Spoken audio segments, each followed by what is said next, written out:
ఈరోజు జిల్లా కలెక్టర్ గారికి జిల్లాలో సమాచార హక్కు చట్టం ఎక్కడా కూడా అమలు చేయటం లేదు. అధికారులు అత్యంత బాధ్యతారహితంగా వ్యవహరిస్తున్నారు. దరఖాస్తుదారులు కోరిన సమాచారం సకాలంలో ఇవ్వటం లేదు.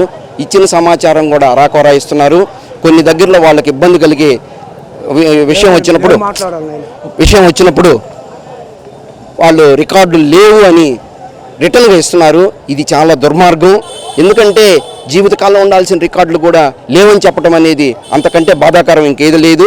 ముఖ్యంగా ఎంఆర్ఓ ఆఫీసులో కానీ, రెవెన్యూ డివిజన్ కార్యాలయంలో కానీ, కలెక్టర్ ఆఫీసులో కానీ ఎక్కడా కూడా దరఖాస్తుదారులకి వాళ్ళు కోరిన రికార్డులు లేవని స్పష్టంగా చెప్తున్నారు. అంటే జిల్లాలో భూ కుంభకోణాలు పెద్ద స్థాయిలో జరుగుతున్నాయి.